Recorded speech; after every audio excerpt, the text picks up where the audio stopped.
hello, everybody. Welcome back to Geeky Clinicians podcast, uh, season two.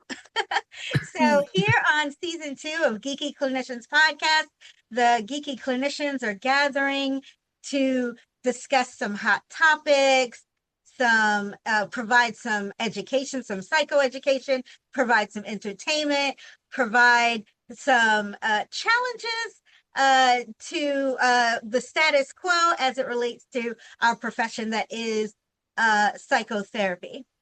And so today's topic, we're doing something a little bit different in season two.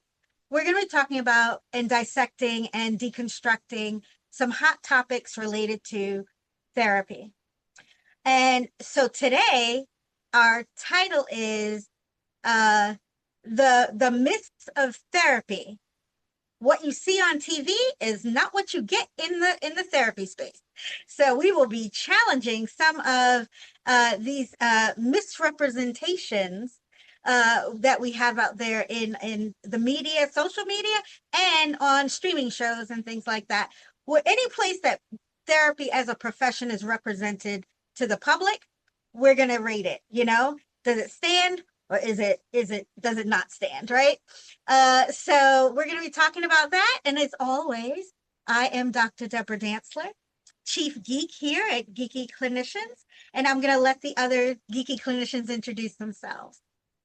Hi, I'm Jacinta. Hi, Hello. Oh, go ahead. hi, I'm Unique. Welcome, everybody. I'm Beth Burmester. Hello, everyone. I am Mona, the clinical yogi. All right, guys. All right. So on today's episode of The Myth of Therapy, what you see on TV is not what you get in the therapy room. I've been in this game a long time now, a couple of decades or so, and I've watched the field evolve. I've watched popular culture evolve around the field. We went from a lot of misunderstanding, stigma, just kind of shame and guilt, hushed whispers, especially in Black and Brown communities. This idea that therapy means you're broken or you're somehow, there's something wrong with you, and just a lot of hurtful language and harsh experiences. And then over time, as we evolved, the field evolved, and awareness increased, and stigmas have decreased, and acceptance has increased. And as a result, it's a blessing and a curse, right?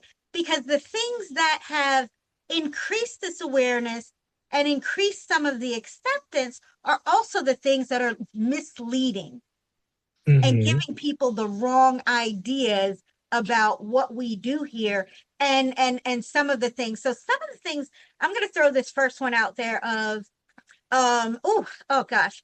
So I've heard this quite a bit of, well, therapy is just a paid friend, or why would I go pay for a therapist when I could just talk to somebody else, or somebody else can give me advice? I'm going to just drop that one, and then we'll go into some specific shows or social medias and things like that. Well, and I appreciate you even saying how the profession on television, social media has ever evolved, because I remember being in an Uber and one of the drivers was like, "Oh yeah, I loved watching Maury, Steve Wilkos show, Jerry Springer's," and somehow to him, because they tackle certain issues or because they cause the family to talk about that major issue, that's in some continuational case of therapy. And I'm like, I have to be like, that's not therapy. That's not therapy at all. And half the time those stories aren't even real. But even to your point, for some reason that's been on an equal footing with a trained therapist. or even in certain other shows that are coming out right now where it's like, yes, I can see how, like, why there's a therapist there. I see there's probably a lot of papers you have to sign to do all this, but I don't think the expectations on that show should be put out on us, because some Mhm. of them are real. Some of these situations are not real at all. It Absolutely. Beth? creates this idea that vicariously watching or even in some way participating in somebody else's therapy is the same as getting therapy yourself. And we know that's personal experience when it's you as an individual in a room with the therapist who's strictly focused on you and not satisfying producers or television audience or likes on social media is going to be entirely different. And one show that I've watched and that I think is actually better than some of the others in terms of showing some more specific, it's a psychoanalytic approach, and it's Orna Gerlach on couples therapy on Showtime. But Mm. the thing that, she is actually using her she's a PhD in psychology with psychoanalytic additional psychoanalytic training. But in order for the show to be dramatic and to fit the arc of episodes, right? So she's actually meeting with the people who agree to be on the show for 6 months. And then they are, condensing, and even in a 1 hour session, the taping of that is being edited by other people to make it seem as if people are having epiphanies or that between two sessions, their behavior has, changed, dramatically, but also, to such an extent that for us who are working in the field doing this would take, 3 months, 6 months, a year, and yet it's being depicted on TV as if it happened in 2 weeks. Yeah. Yes, yes, yes. Excellent point, Beth. Excellent point. The myth of therapy based on these social media and these television shows, the way that they're edited, it makes it think like one, two, three, they'll come in the room and we're going to say some magic words and they're going to be fixed instantly. But what do we know to be true?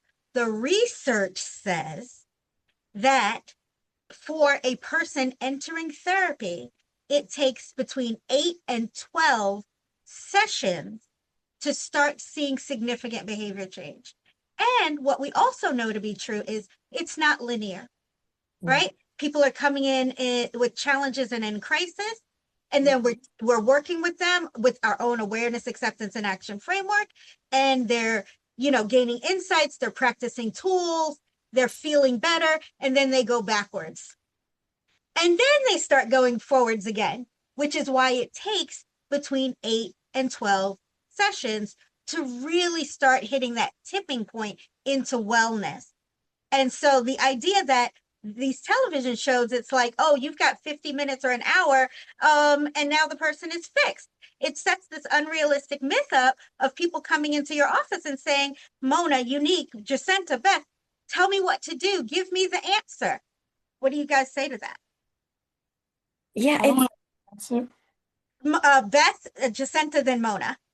okay. I was just going to say that that myth that you touched on, what we do as professional counselors is not fix people or solve problems. Our goal is to guide our clients towards autonomy, agency, so that they can feel empowered to make their own decisions, to choose, and to take accountability for having choice. And that's definitely not what gets portrayed. Yeah, exactly. Jacinta, then Mona. Yeah, I was just gonna say the same thing. I am not here to give you answers. I am here to guide you, to ask questions that might help you to think about what your role in this whole thing is and help you to decide what is best for you. that does not mean that I'm going to give you an answer or I'm going to advise you to do anything. What you do is up to you.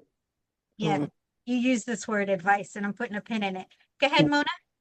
Because that's not ethical, right? Right? Like we can't give advice. And also too, I think if our field was to fix and give advice, if it was that, it wouldn't be fun. Right? Right? Right? Because it's like the fact that we don't do that, where I love when clients, that light bulb goes off and they're like, oh my goodness, I get it. Oh, it makes sense. And they're putting it together based off of the questions that we're asking them. That's what makes this fun. That's what makes this field, in my opinion, a creative field, because we are literally sitting in session and we're figuring out, okay, what questions to ask to get this client to this goal, right? Or what things do we need to put a part of this treatment plan to help them towards what they want, instead of just laying it out on a silver platter, because that's just not fun. So, Yeah, and not only is it not ethical, it's not fun, it is impractical, mm-mm. right? Because we are not the expert on the client. The client is the expert on the Client is the client. expert. Exactly. Yeah. Right. So And if I tell you, I'm uh-huh. sorry, go ahead. No good. I was gonna say if I tell you what to do and it goes wrong, I don't want you to come looking for me. Exactly, exactly. Because we only know the part of the story that's being brought to us, Right, right? right. They're the experts on their whole context.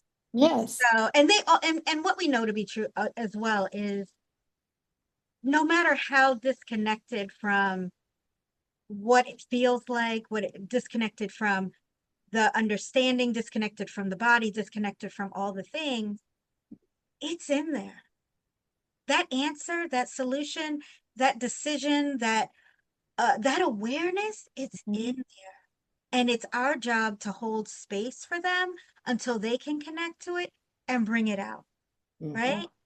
We can't, sometimes I wish we could go in and pull it out for Pull them it out. because they're in so much pain that it would be wonderful that we could go in and pull it out for them. And then they feel like relief and stuff like that. But even if we did, it would only be temporary Yeah. because again, they're the experts on themselves, which makes me so we have this word advice, which now shifts into the myths around the things that they're being seen and told in social media, Right. right? I saw yesterday, I think it was on, I don't know if it was Facebook, Instagram, somebody posted, what is going on in our profession with clinicians behavior on social media?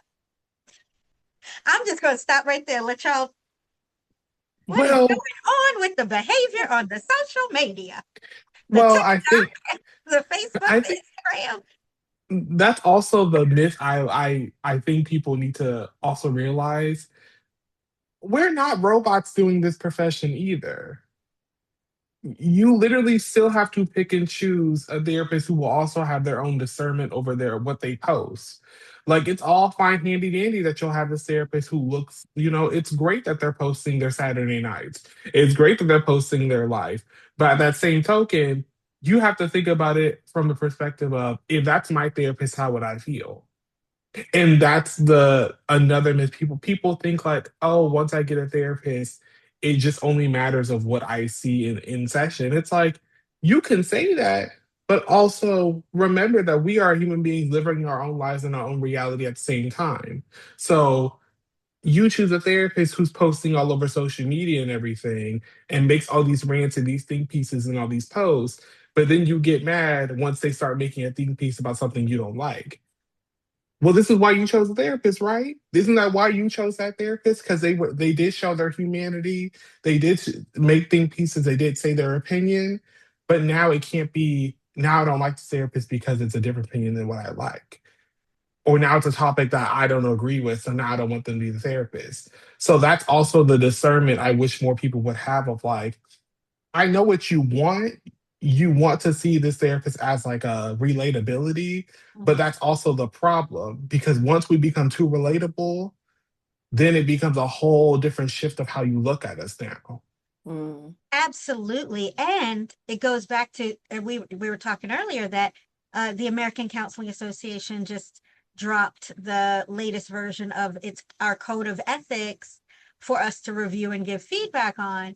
And, obviously, there's do no harm, but there's certain aspects in there where it just reminds us around the work that we do is with vulnerable humans.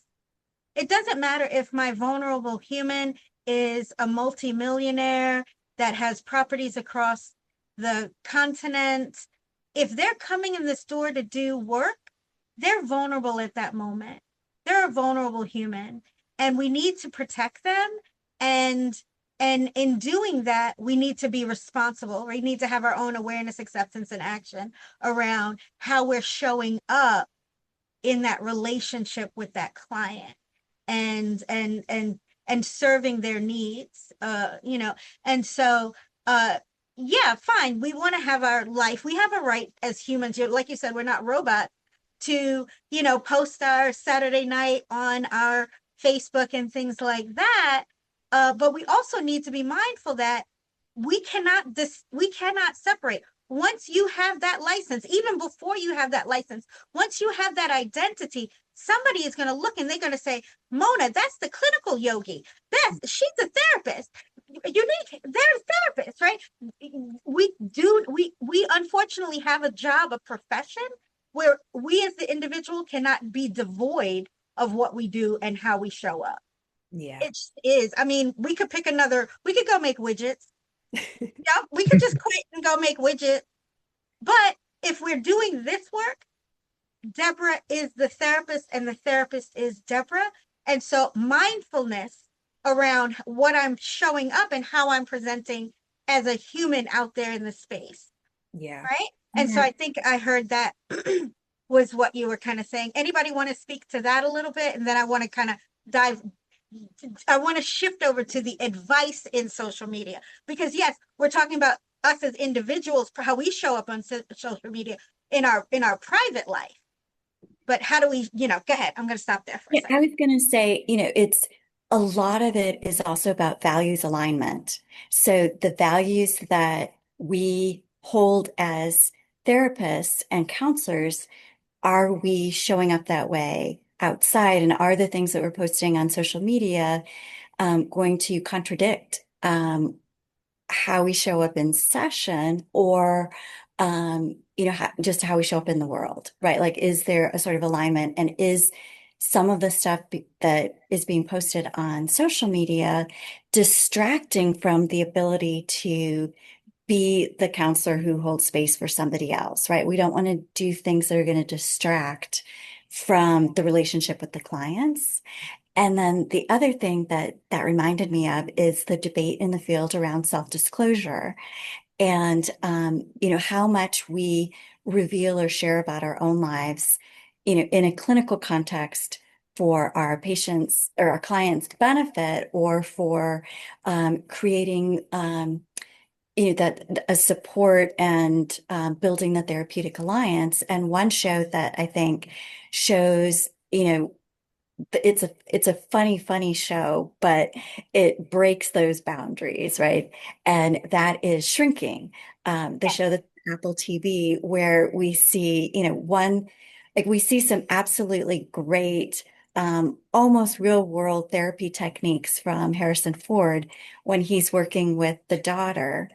Um, and, resisting answers, resisting, that sort of easy fix for her. But then we see her dad doing all kinds of crazy things that, absolutely, he's in a space where he's dealing with a lot of personal stuff. And instead of separating that, right, like as counselors, we're supposed to bracket our personal stuff to focus on the client. And he just like lets that leak into every session. An unethical mess. Yes, Shrinking is a great example of the myths of therapy, right? It's very interesting. I met one of the actual real clinicians who is an advisor on that show.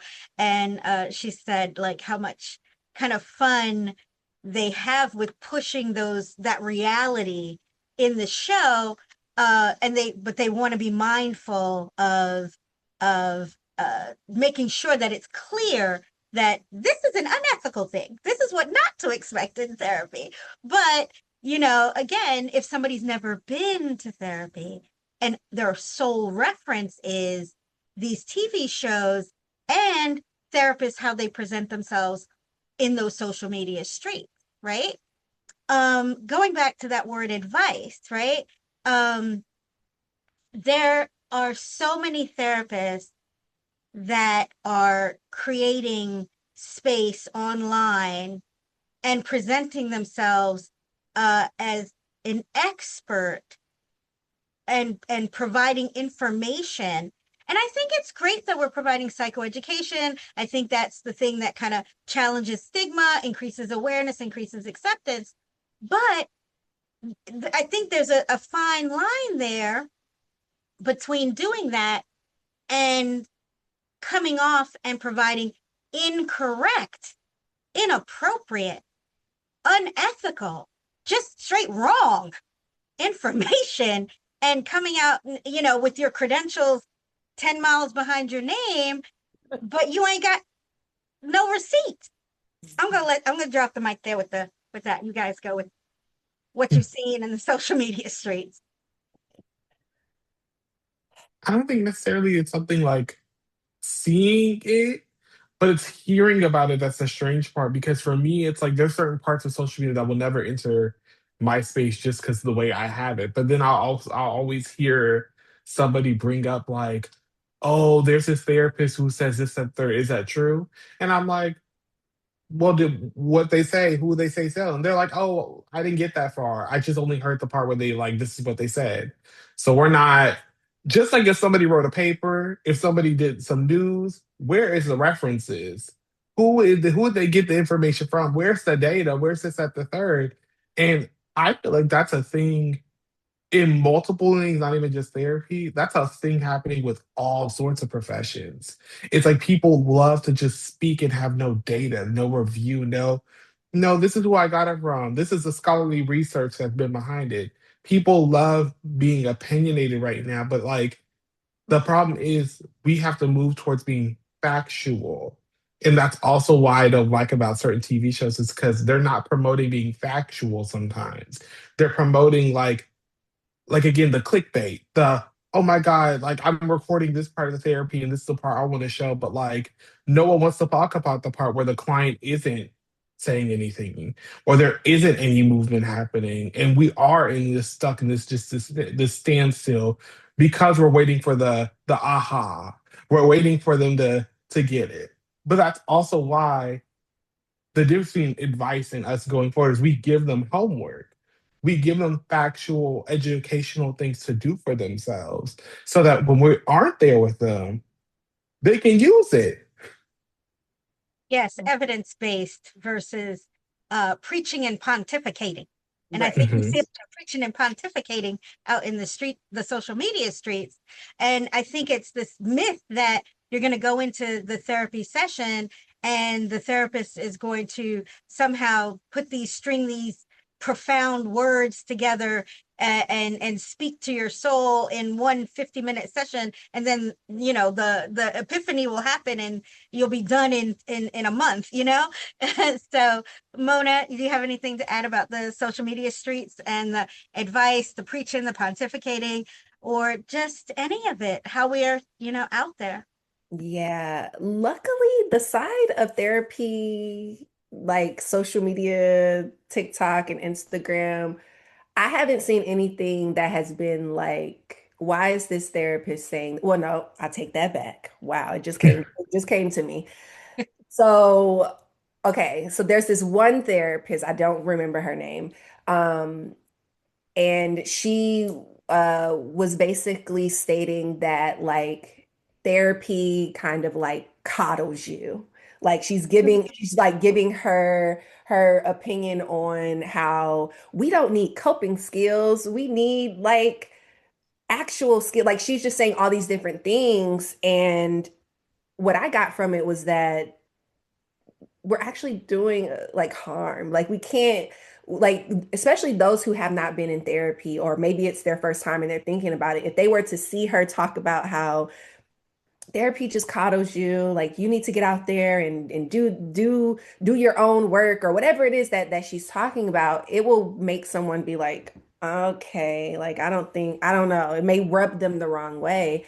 And there are some therapists out here that don't agree with the field, I guess, and they're trying to approach it in a different way, but is actually causing harm in some way, shape, or form. And not only to the potential clients, but then maybe even newer clinicians who are coming into the space, right? And Uh, yeah, it's just a lot. Absolutely. And I know exactly what you're talking about, Mona.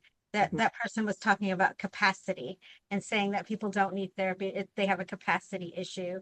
But Yes, how do you build capacity in a right. safe space Through with connection. trained therapists, Mhm. building connection and learning to have skills and practice and evidence-based work and things like that in order to build your capacity. It's no pull yourself up by your bootstraps when you don't even have feet kind of ridiculousness, right?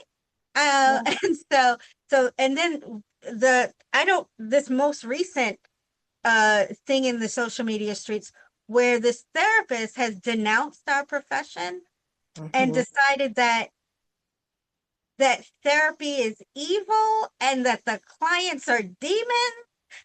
I'm not sure. Stop I it. don't even know if this is worth us even taking up some time to talk about because it's so bizarre and so extreme.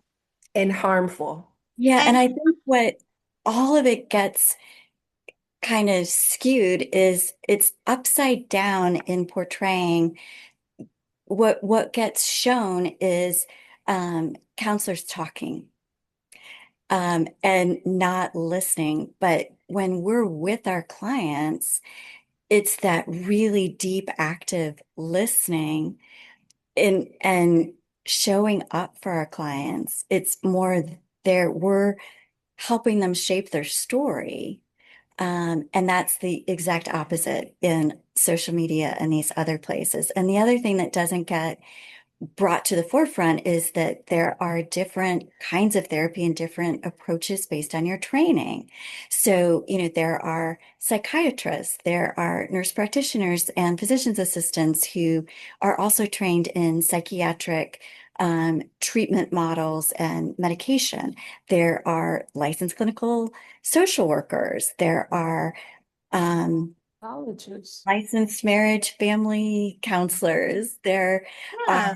right? And then And then LPC there's the best, which is licensed professional counselors. counselors, right? And psychologists, right? So there's, I think, different, the training that you get and the different ways that you get certified and licensed creates different models for what can show up in that session, whether it's individual or group.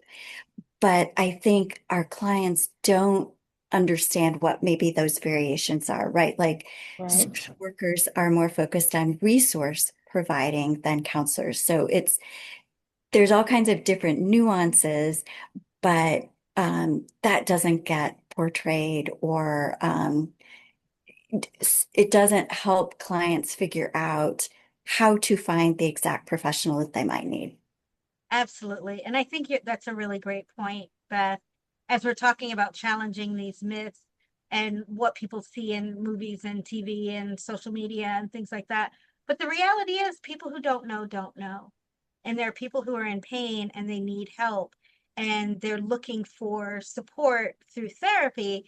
And I mean, I think it's our obligation to promote in the public space the awareness of those differences. And so people can make an informed decision about why they should go to a psychologist versus an LMFT versus a social worker versus a licensed professional counselor, and what we do and how what our each of our niche and specialties are in terms of what that work will look like in that space. Um, And so I think that maybe that's something we can talk about as well. Like, how do we provide that support for the public and say, you know, we're basically the anti-myth, right? Like, that's a myth, this is reality, right? What does therapy look like in the space with your clients? And I want to kind of go around to each of us and say, what's your reality? If you had your ideal client right in front of you, what does that look like? What would it look like to show up and be that ideal client across from you in that space? And I'm going to start from an in-person. I mean, obviously we do virtual and in person, and I do feel like there's value in both, but describing the answer to this question is you're basically sitting there with your ideal client. What does therapy look like with you, Mona? That's a good question. Well, with me, therapy looks like definitely what we've already talked about, where the client pretty much being the uh what's the word I'm looking for? Like the actual like they Expert, know their life better. Say it again, Jacinta. the expert. Yes, exactly. That's the word. The expert of their life, right? They know their journey better than me. So definitely very person-centered, very much trying to see exactly what it is that they want to accomplish and doing my best to facilitate each session to get them a little bit closer towards their goal. Sometimes that doesn't necessarily happen based off of the session, but that's okay. We'll we keep working and showing up. Yeah, just meeting the client where they are. Also, not trying to uh, force them, also not working harder than them. I have to keep reminding myself that. So yeah, I would say a therapy session with me pretty much kind of is a culmination of all of those things. Okay. Anybody else want to go? What does a therapy session look like with you? I can go next if who wants to go Um, next? I I think I would hope that therapy with me feels safe, that the client is feeling like they're free to open up and to dig in, and they are trusting that whatever work we're doing is going to be helpful, um, that they are hopeful. Um, I also use a person-centered approach in order to build rapport and to help them to understand that I want this to be a safe space.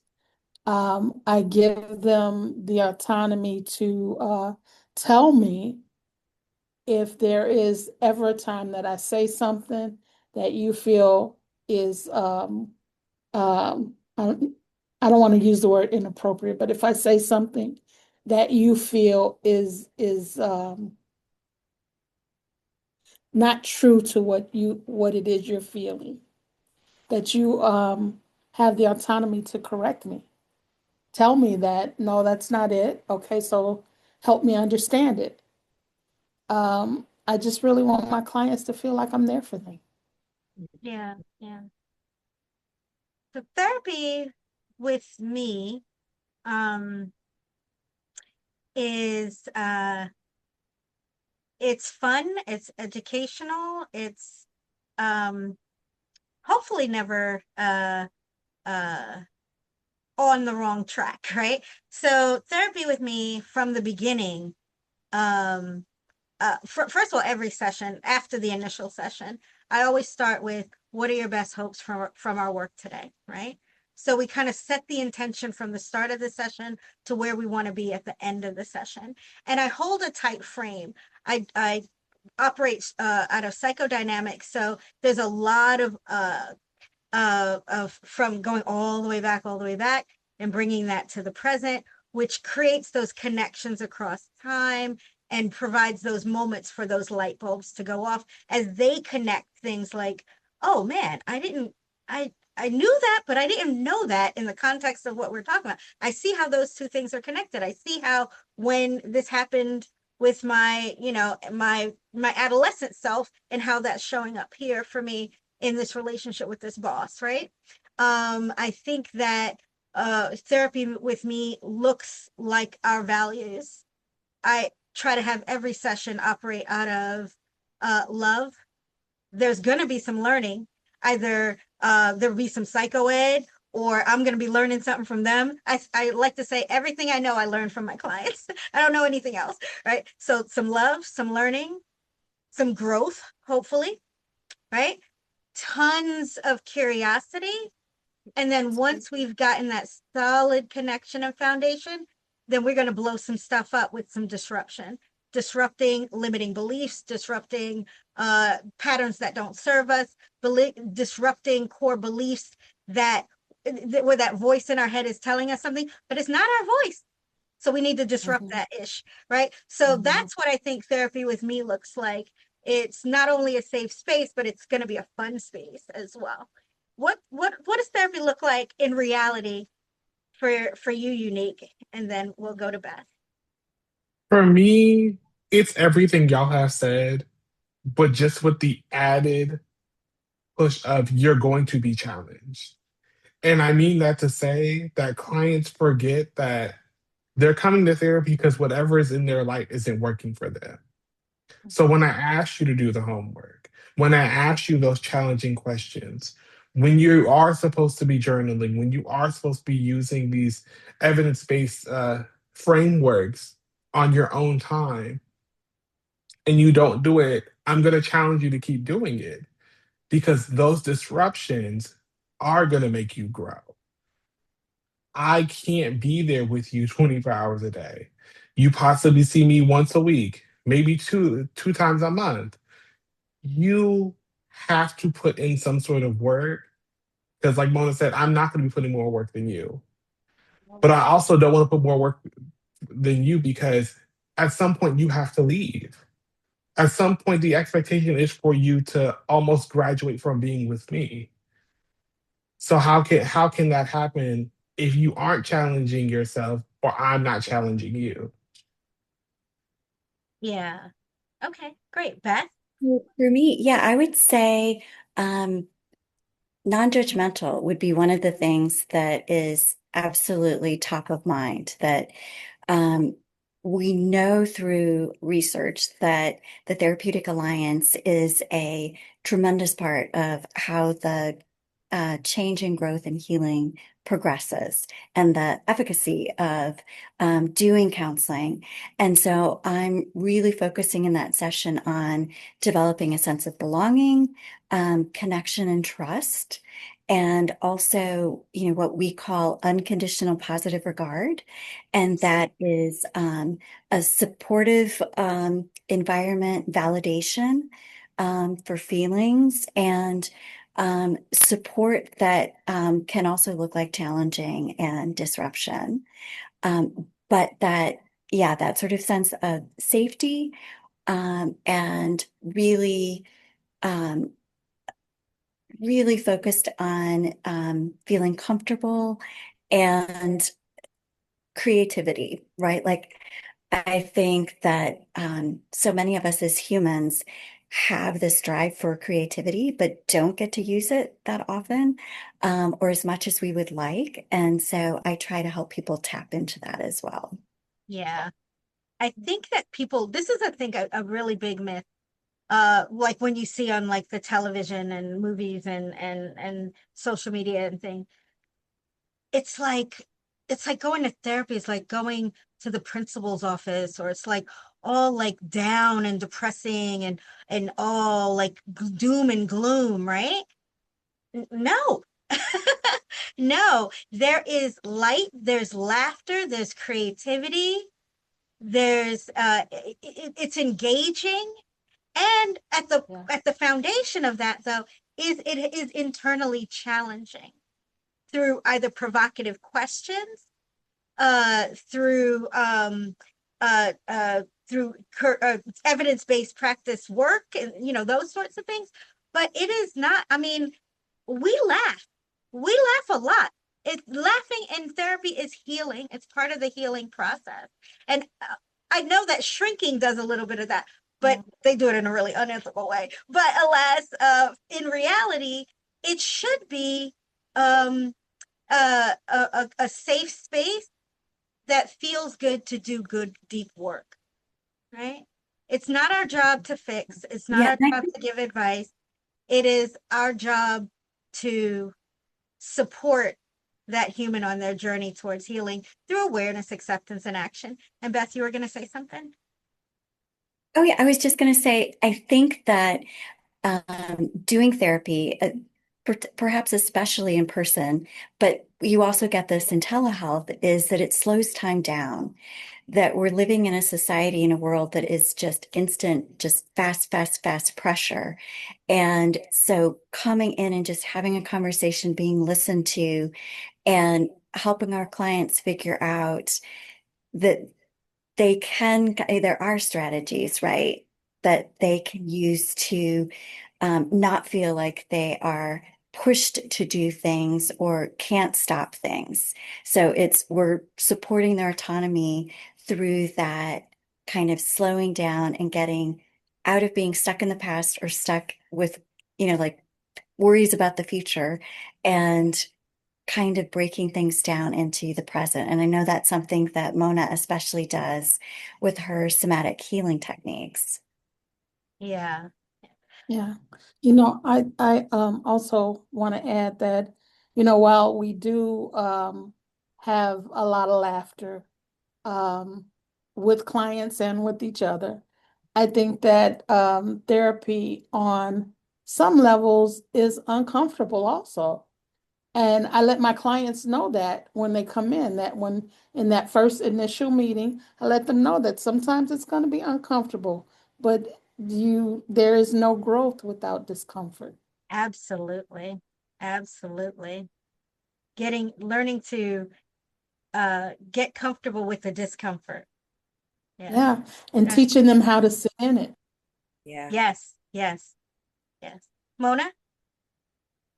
Yeah, I think the going back to what Jacinta shared about teaching them how to sit in it, I think it goes back to what Beth brought up about just being present, right? Focusing on the here and the now, kind of slowing down that time, right? Not being in the future or the present, noticing, okay, what is coming up for me while I'm sitting in this?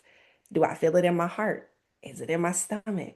Do I have tingling sensations in my fingers, right? And just like Beth stated, we live in this world that was just like, okay, do instead of being. And therapy is a part of us just simply being and processing and being able to truly heal in the present moment. And sometimes clients may feel as if, I don't feel like I'm making progress, but I let them know you just showing up is progress. You just being here and talking about these things is progress. Even if you don't see it or feel it, it's happening. Yes, Yeah. it's a slow process of growth, which, I want to kind of end on what you just said there, because that's really the crux of the myth, the crux of the misinformation, because therapy is in the being space. And you can't capture that in a movie. You can't capture that in a TV show. And you certainly can't capture that in soundbite clips on social media. It is a slow process of human growth, but the payoff and the reward is is transformational. The experience is transformative. And once you do that hard work and get to that space of healing, it's like it's priceless. It's priceless, and I feel honored to be able to accompany people on the journey towards that. It is such a privilege. I'm so grateful to do what I do and that we get to do what we do here at 3D Psychotherapy. And that's what gets us geeked out because we're geeky clinicians and we get geeked out about doing that work. And so thank you all for tuning in to this episode first one of season 2, and we're talking about these hot topics. We're going to have some additional hot topics coming up. I think our next one is going to be talking about AI and people's over reliance on AI for therapeutic services. But did you guys know there was something called AI psychosis? That's a great place to leave off. All right. Well, we will see you next time when we come back and talk about that.